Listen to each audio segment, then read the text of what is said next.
Welcome back guys, welcome back again to my channel डी फोलेरियो। So आज का जो टॉपिक है बहुत ही इंटरेस्टिंग है अपने आप में, दैट इज़ फर्टिलाइजेशन। तो हम आज फर्टिलाइजेशन के बारे में पढ़ेंगे। पहले इस स्लाइड को गो थ्रू कर लेते हैं, फिर मैं आपको फर्टिलाइजेशन ईजी वे में बताऊंगा। जैसे कि आप लोगों ने अभी तक फर्टिलाइजेशन के बारे में अगर पढ़ा है, सिर्फ यही पढ़ा है कि मेल गैमेट फ्यूज करता है फीमेल गैमेट्स के साथ, तो उसी प्रोसेस को हम फर्टिलाइजेशन कहते हैं। But that's not simple as like that. मतलब इतना सिंपल नहीं है कि सिर्फ मेल गैमेट फ्यूज करा फीमेल गैमेट्स के साथ और उसको फर्टिलाइजेशन कह दिया। हाँ, फ्यूजन जरूर होता है, लेकिन किस चीज का होता है चलिए हम ये देखते हैं इस आज की वीडियो में। तो ड्यूरिंग फर्टिलाइजेशन जो जेनेटिक मटेरियल है, देखो सेल का फ्यूजन कहने का मतलब होता है जब आपका ये स्पर्म इस एग के पास पहुंचता है, तो देखो इसको इसकी बहुत सी लेयर्स को पहले तो पेनिट्रेट करना पड़ेगा। अब जरूरी नहीं कि सभी स्पर्म्स इसको पेनिट्रेट कर जाएं, तो 200 मिलियन स्पर्म्स होते हैं जो आपके वेजाइना में ड्यूरिंग इंटरकॉर्स इंट्रोड्यूस हुए, लेकिन उसमें से सिर्फ 2 मिलियन यानी only 1% reaches to the cervix. Uterus के सर्विकल रीजन में सिर्फ आपके 2 मिलियन ही स्पर्म्स पहुंच पाते हैं, और उसमें से लगभग 200 से 250 ही आपकी सेकेंडरी ऊथ साइड पे पहुंचे। अब सबसे पहले ये होता है कि सेकेंडरी ऊथ साइड पे पहुंचना इज नॉट एन रेस, ये कोई रेस नहीं है।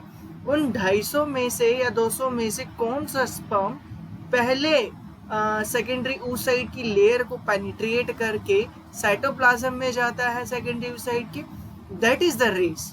वो है, वही स्पर्म आपका फ्यूज करेगा। This is not easy as much as like you are thinking.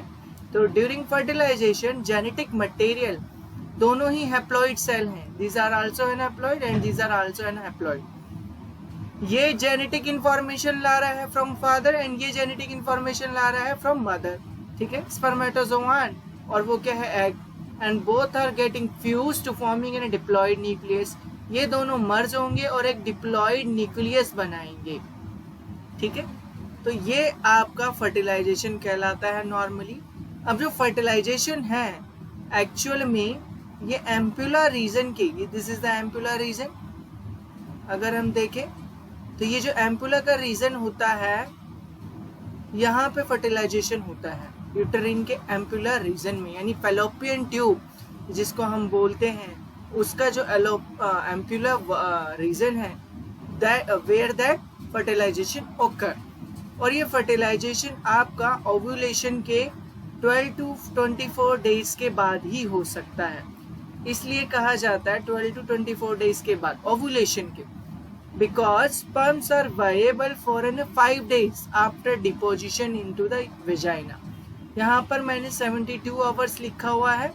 Some of how पहले हम पढ़ते थे कि स्पर्म वायबल 3 days तक रहता है, लेकिन रिसेंट स्टडीज में देखा गया है कि स्पर्म वायबल 5 days तक भी रहा गया है। इसलिए just before 4 days of ovulation और after 1 day of ovulation fertilization can be happen. तो फर्टिलाइजेशन होगा या नहीं होगा ये टोटली डिपेंड करता है उस इंटरकोर्स पे जो ओव्यूलेशन के ठीक 4 days पहले और ठीक 1 days बाद हो। उसी के केस में आपका स्पर्म फर्टिलाइज करता है विद एन एग, क्योंकि स्पर्म को आपके एम्पुलर रीजन में पहुंचने के लिए भी at least it required an 6 hours.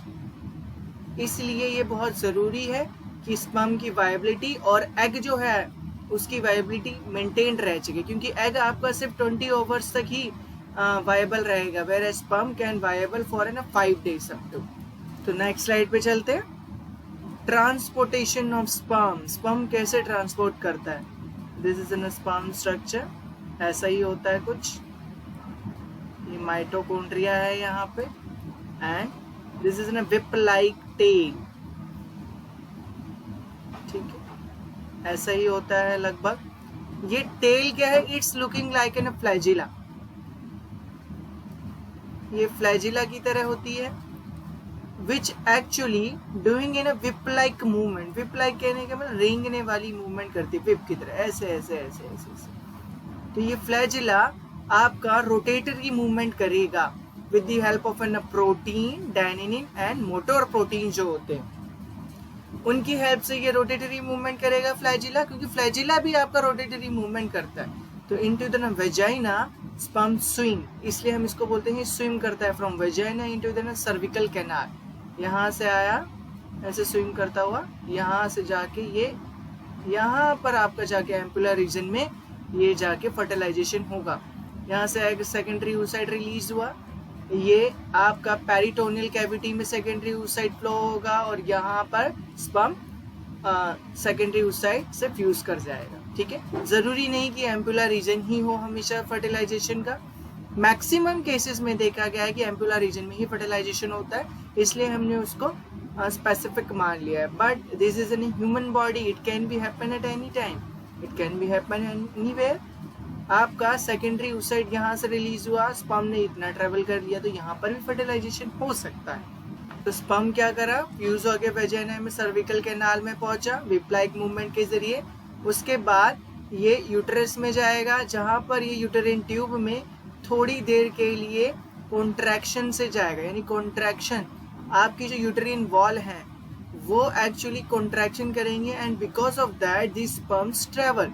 ठीक है, तो एक आपका क्या है, एक हार्मोन प्रेजेंट है जिसको बोलते हैं prostaglandin, which is present in semen of sperm. ये आपका एक्चुअली स्टिमुलेट करता है, यूटेरिन की मोटालिटी को स्टिमुलेट करेगा ड्यूरिंग इंटरकोर्स, ताकि स्पर्म इजीली मूव कर सके यूटरस में और यूटेरिन ट्यूब में। तो नेक्स्ट स्लाइड पे एक बार और चलते हैं। Capacitation, what is capacitation? Capacitation को अगर सिंपल वर्ड में कहूँ तो एक्टिवेशन ऑफ एन स्पर्म। अब आप कहोगे स्पर्म भी एक्टिवेट होता है? यस, स्पर्म भी एक्टिवेट होता है। जैसे कि अगर आप लोगों ने मेरी स्पर्म की पहले वाली वीडियोस देखी होंगी तो उसमें मैंने आपको बताया था कि स्पर्म के पास अमीबियोइड नेचर होता है, अमीबियोइड नेचर। दैट मीन्स आपके सारे स्पर्म जॉइंटेड हैं। ठीक है, it can only viable to fertilize in a secondary oocyte after it is capacitized, and it is capacitized into a female body.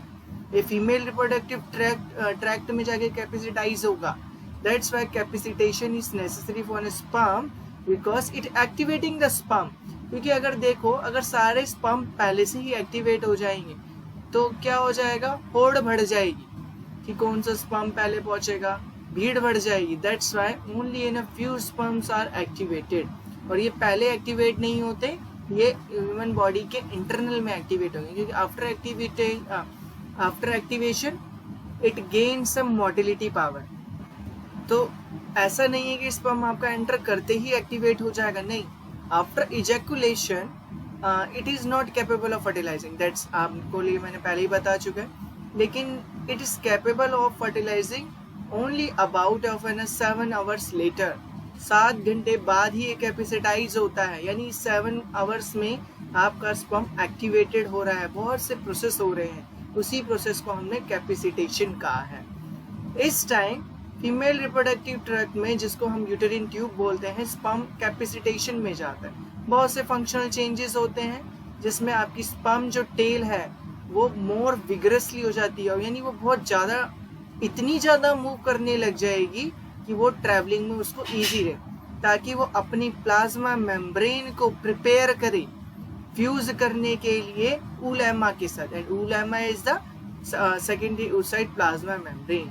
So during capacitation, sperms are acted upon by secretion in a female reproductive tract that result in removal of cholesterol, glycoprotein and proteins from the plasma membrane around the head of sperm.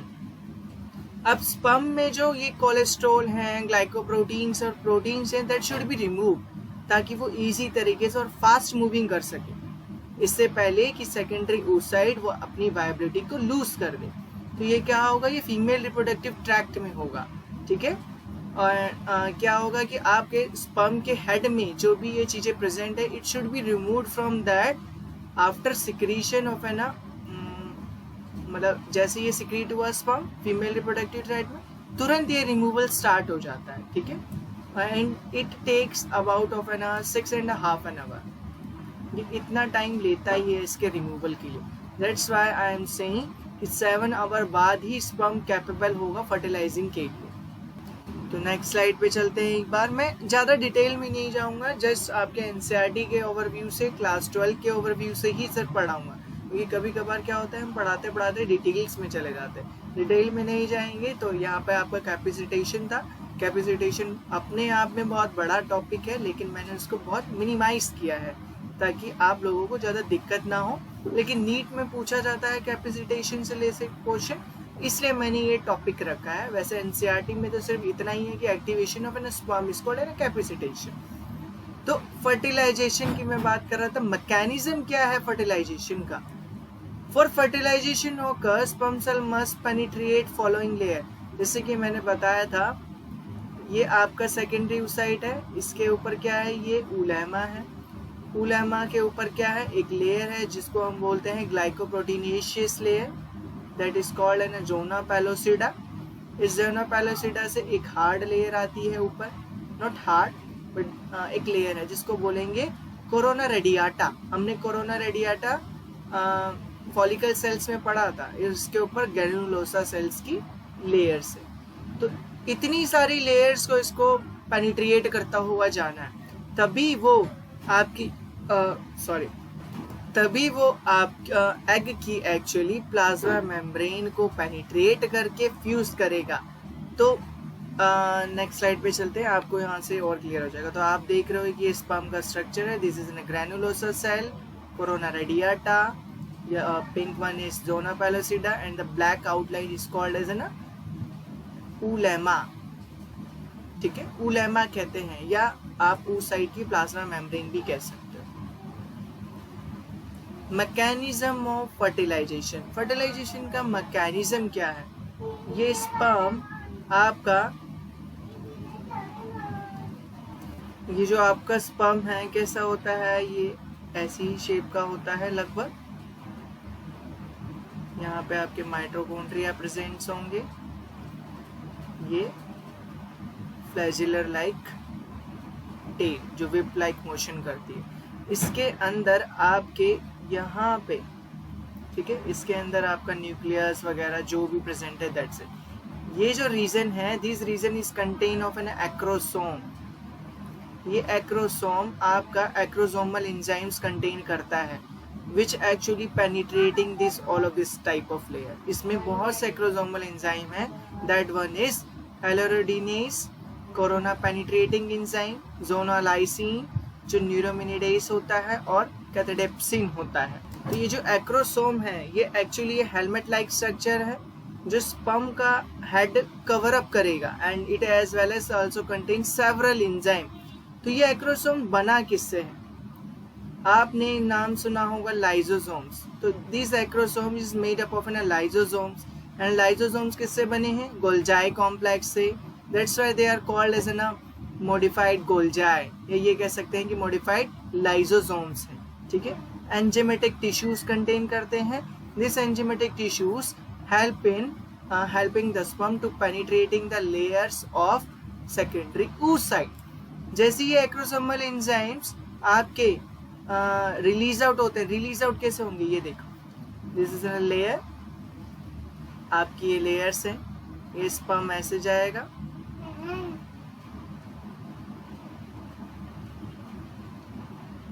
ठीक है, ये यहाँ पे पेनिट्रिएट करेगा।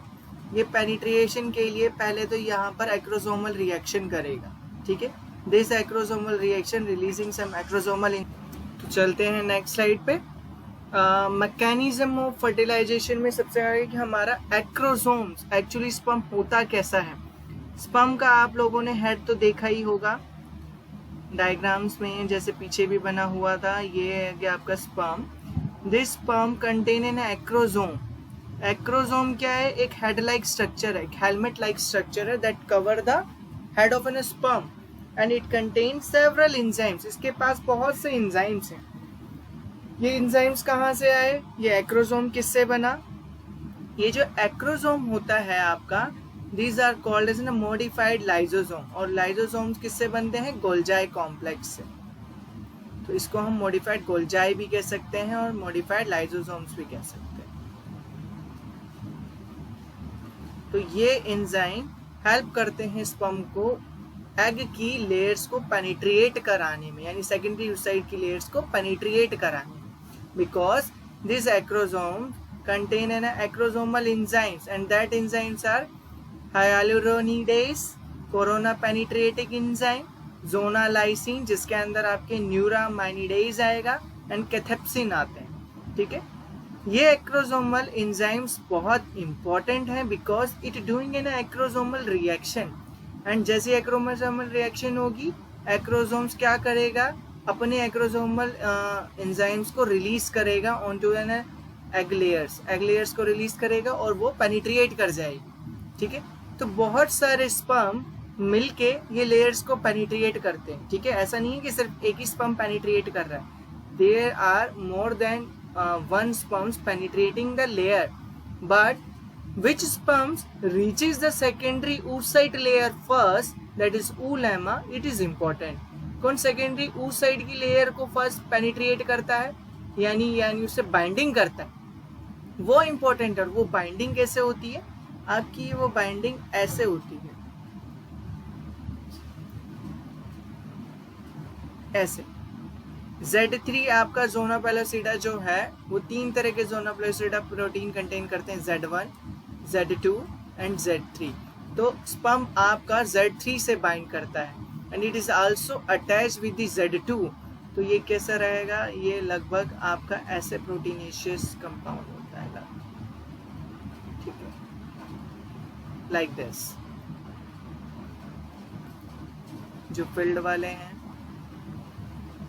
तो sperm क्या करता है, Z3 से अटैच करता है जिसपे आपके स्पर्म रिसेप्टर प्रेजेंट होते हैं, एंड दिस इज ऐसे होता है जैसे मैंने अभी आपको बताया था, लाइक दिस,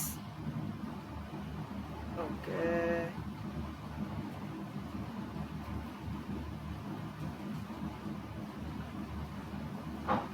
और बीच में ये जो होता है दैट इज, ये हो गया आपका 1, 2, these are Z3, ठीक है, और ये हो गया Z2 और ये हो गया Z1। तो ये ब्रिजेस जो हैं, जो ये Z1 है, एक्चुअली ये डिग्रेड हो जाते हैं जब आपका फर्स्ट स्पर्म सेकेंडरी oocyte की लेयर को पेनिट्रेट कर जाता है, यानी oolemma को पेनिट्रेट करके साइटोप्लाज्म में चला गया, तो आपकी ये Z1 डिग्रेड हो जाता है। तो कहाँ से बाइंड कर रहा है, ज़ोना पेलोसिडा की लेयर से, Z3 से बाइंड कर रहा है, ठीक। तो जैसे एक्रोसोमल रिएक्शन हुआ, स्ट्रॉन्ग टेल मूवमेंट की वजह से एक तो देखो इसे प्रेशर मिलेगा जो पेनिट्रिएशन में हेल्प करेगा इन लेयर्स को, corona radiata, zona pellucida, granulosa. Whereas acrosomal reaction उन लेयर्स को पेनिट्रिएट कराने में हेल्प करेगा जो टेल की वजह से नहीं हो पाती है, ठीक है, दैट इज ज़ोना पेलोसिडा। तो जो ग्लाइकोप्रोटीनेशियस लेयर है उसमें ज़ोना पेलोसिडा की ZP3 के साथ आपका ये बाइंड करता है because it contain in sperm receptor. तो इसकी बाइंडिंग हो जाती है स्पेसिफिक मेम्ब्रेन से, आपके एक जो एग की मेम्ब्रेन है उससे बाइंडिंग होगी with the help of specific membrane protein, जो स्पर्म में ट्रिगर करेगा एग्रोसोमल रिएक्शन, जिसकी वजह से कंटेंट रिलीज हो रहे हैं और oolemma भी आपकी डिग्रेड हो जाएगी। अब ये पहला स्पर्म एंटर कर गया, अब स्पर्म एंटर कर गया, अब कोई और स्पर्म एंटर नहीं कर पाएगा, only this sperm is now fertilising the egg, यही स्पर्म फर्टिलाइज करेगा एग को, ठीक है। तो ये देखिए काफी स्पर्म देखो पेनिट्रिएट कर रहे हैं, लेकिन एक ही, और जो बाइंडिंग होती है ये आप ये नहीं कह सकते कि it is horizontal, it is parallel binding, ये बाइंडिंग पैरेलल होती है। वेयरएज इन वर्टिब्रेट्स अगर की बात करूं, इनवर्टिब्रेट्स में ये बाइंडिंग आपकी totally like this, it's perpendicular binding होती है, लेकिन अगर वर्टिब्रेट्स की बात करें तो इट इज पैरेलल बाइंडिंग। ये आपका स्पर्म आया ऐसे बाइंड करेगा, दिस इज अ स्पर्म, पेनिट्रिएशन ये आपका एज एन परपेंडिकुलर तरीके से कर रहा है, लेकिन बाइंडिंग इसकी क्या होगी, स्लाइटली होगी। देखो ये थोड़ा सा टेढ़ा आ रहा है, यहाँ से स्पर्म आपका ऐसे बाइंड अप करेगा यहाँ पे। तो जो स्पर्म का जो हेड रीजन है वो एक्रोसोमल रिएक्शन के लिए होता है, ठीक है, और जो ये आपका स्पर्म का हेड है इसके पास कुछ स्पेशल प्रोटीन्स होते हैं जो ZP3 लेयर से बाइंड अप करेंगे, ऐसा, ठीक है। ऐसी बाइंडिंग रहेगी लगभग। तो ये तो एक्रोसोमल रिएक्शन कर रहे हैं पेनिट्रेशन के लिए, लेकिन ये बाइंडिंग कौन करा रहा है, ये फिर फ्यूजन होगा, फिर दोबारा एक्रोसोमल रिएक्शन होगा सेकेंडरी oocyte की लेयर को तोड़ने के लिए, ठीक है। और फिर आपका जो जो एग है अरेस्टिंग में था, मियोसिस 2 में अरेस्ट हो गया था, now it completing it's meiosis 2, वो अपनी मियोसिस 2 को कंप्लीट करेगा और सेकेंड पोलर बॉडी को रिलीज करेगा, ठीक है। अब एक बात होती है कि sperm contain not only just donated genetic material, not only donated just nucleus, it also donated centrioles, ये सेंट्रियोल्स को भी डोनेट करेगा, क्योंकि एग के पास वो सारा मटेरियल है जिससे वो अपने आप में कैपेबल है एक बेबी को प्रोड्यूस करने के लिए, except one and that is centrioles, ठीक है। तो ये आपका सेंट्रियोल्स एग में डीजनरेट हो जाता है मियोसिस 2 से पहले। तो फीमेल एग में क्या होता है आपका, it loses its centriole approximately I think packeting stage में ये लूज कर लेता है, क्योंकि अगर फीमेल एग आपका सेंट्रियोल्स को लूज नहीं करेगा then this ova gets undergo parthenogenesis, यानी without needed of an sperm it is able to produce in a child, that's why इसके सेंट्रियोल डीजनरेट हो जाते हैं पैकेटिंग स्टेज में। तो आपका जैसी जोनो पेलोसिडा लेयर से बाइंड अप करेगा sperm, that is ZA3, acrosomal reaction होगा। एक्रोसोमल रिएक्शन क्या करेगा, plasma membrane of secondary oocyte की क्या करेगा, इसको पेनिट्रेट कराएगा, फिर वो साइटोप्लाज्म से मिल जाएगा। साइटोप्लाज्म में प्रोन्यूक्लियाई का जनरेशन होगा, pronuclei of sperm and pronuclei of an egg, both contain an developed nuclei, दोनों ही डेवलप्ड न्यूक्लियाई कंटेन करते हैं, and they get fuse and forming in a single nucleus and that is called an zygote. कि आपका zona pellucida से bind up किया sperm ने Z3 that is plasma membrane oocyte में, फिर आपका क्या हुआ, एक्रोसोमल रिएक्शन हुआ that degrade the layer of N oolemma that is plasma membrane of secondary oocyte, cytoplasm में मिला जहां पर आपके प्रोन्यूक्लियस oocyte के ऑलरेडी प्रेजेंट है। नाउ प्रोन्यूक्लियस आपका स्पर्म का एंटर कर जाएगा, ठीक है, और भी चीजें स्पर्म की एंटर करेंगे एंड दे गेट फ्यूज्ड, दोनों ही nucleus getting fused and after that only single nucleus is form. तो ये क्वेश्चन आपका ISCI में भी बहुत पूछा जाता है, ठीक है। तो नेक्स्ट स्लाइड पे चलते हैं, जहाँ पर आप देख रहे हो कि ये क्या है, दिस इज एन 11,000x, आप समझ सकते हो कि कितना ज़्यादा आपको ये लार्ज करके दिखाया गया है, जहाँ पर आपका स्पर्म का हेड सेकेंडरी oocyte से बाइंडिंग कर रहा है, और ये देखो ये ऐसी बाइंडिंग है, ठीक है। दैट्स व्हाई मैंने बोला था ये हॉरिजॉन्टल बाइंडिंग नहीं होती, ये आप पैरेलल बाइंडिंग कह सकते हो, ठीक है। ये प्रोन्यूक्लियाई फॉर्मेशन। तो एक बार ये चलते हैं नेक्स्ट स्लाइड पे, mechanism of fertilization. Acrosomal reaction क्या कर रहा है, पाथ को डाइजेस्ट कर रहा है, ये जो ग्रेनुलोसा सेल्स प्रेजेंट है उनको डाइजेस्ट कर रहा है, कोरोना रेडिएटर को तोड़ रहा है, और टेल क्या कर रही है, टेल पुश कर रही है स्पर्म को आगे बढ़ने के लिए, ठीक है। ऑल्दो कि काफी सारे स्पर्म जो हैं ZP3 मॉलिक्यूल्स से बाइंड अप करेंगे जोना पेलोसिडा के ले, और एक्रोसोमल रिएक्शन भी कर रहे हैं, लेकिन जो फर्स्ट स्पर्म होगा जो एंटायर जोना पेलोसिडा को बाइंड अप कर गया, देखो जोना पेलोसिडा में जैसे मैंने आपको बताया था यहाँ पर भी आपके Z3 प्रेजेंट हैं, ठीक है, ये भी आपके Z3 हैं, क्लियर, और ये Z2 हैं।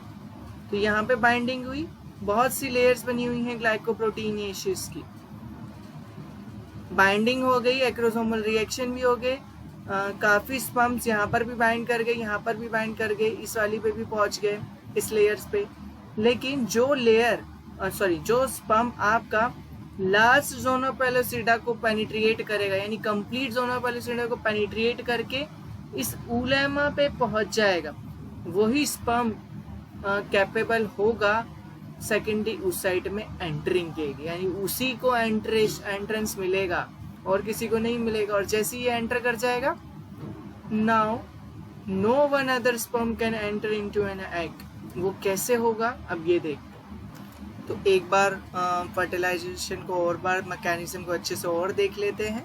सबसे पहले क्या हो रहा है, oocyte at ovulation release out हो रहा है, first polar body and secondary oocyte release. Fertilization हुआ, oocyte एक्टिवेट हुआ, स्पर्म एक्टिवेट हुआ, कैपेसिटेशन में गया, एक्रोसोमल रिएक्शन हुए, मल्टीपल स्पर्म ने एक्रोसोमल रिएक्शंस करे, मल्टीपल स्पर्म आपके Z3 लेयर से बाइंड अप करे, but only one sperm is enter into an cytoplasm of secondary oocyte। ठीक है, ये देखो यहाँ पर भी आपको दिख रहा है कि एक ही कर रहा है। ठीक है, प्रोन्यूक्लियस फॉर्मेशन हुआ, स्पर्मेटोजोआन का फीमेल का दोनों का प्रोन्यूक्लियस का डेवलपमेंट हुआ, जो आपका क्या करता है, स्पर्म क्या कर रहा है, साइटोप्लाज्म से साइटोप्लाज्म इसको अब्जॉर्ब कर लेगा स्पर्म को, और जो फीमेल का प्रोन्यूक्लियस है वो डेवलप होना शुरू हो जाएगा। यानी न्यूक्लियस आपका जो आया है स्पर्म का, that is also contain in pronucleus, उसमें न्यूक्लियस प्रेजेंट है। ठीक है, तो वो आपका किसने अब्जॉर्ब कर लिया, साइटोप्लाज्म ने, और फीमेल का प्रोन्यूक्लियस डेवलप होना शुरू हो जाता है। दोनों न्यूक्लियस फ्यूज हो जाएंगे प्रोन्यूक्लियाई फॉर्मेशन के बाद and forming in a single nuclei. Single nucleus के बाद ये आपका एम्ब्रियो बनाए, जाइगोट बनाएंगे पहले। अब now it is called an egg, अब इसको हम एग कहेंगे। ठीक है, क्योंकि ये फ्यूज हो चुका है, एंटर कर चुका है स्पर्म, लेकिन जैसे ये एक सिंगल न्यूक्लियस बनेगा, now that is called N zygote and this zygote undergo many stages. तो वो चीज हम पॉलीस्पर्मी में पढ़ेंगे। कि पॉलीस्पर्मी में क्या होता है, आपके दो चीजें होती हैं, दो तरह की पॉलीस्पर्मी है कि जैसे स्पर्म ने एंटर करा, आपका दूसरा स्पर्म भी एंटर ना कर जाए उस सेकेंडरी oocyte में, क्योंकि ये देखो ये जब एंटर कर रहा है काफी स्पर्म लेयर्स तक पहुंच चुके हैं, इनको एंटरिंग में ज्यादा टाइम नहीं लगेगा, लेकिन ये एंटर क्यों नहीं कर पाते हैं, because of this polyspermy mechanism. Polyspermy को ब्लॉक किया जाता है, and there are two types of blocking method to polyspermy, that are fast blocking and the other one is slow blocking. Fast blocking is somehow temporary and slow blocking is permanent. ठीक है, तो वो चीज मैं आपको next video में बताऊंगा, क्योंकि फर्टिलाइजेशन के लिए आई थिंक इतना काफी है। मैकेनिज्म पढ़ लिया, स्पर्म का कैपेसिटेशन पढ़ लिया, फर्टिलाइजेशन कैसे होता है वो पढ़ लिया, टोटली हमने फर्टिलाइजेशन का हर चीज देख ली जो भी 12th के पर्पज से इम्पोर्टेंट है। सो आज की मेरी इस वीडियो में सिर्फ इतना ही। Please like my video and also subscribe my channel and thank you so much.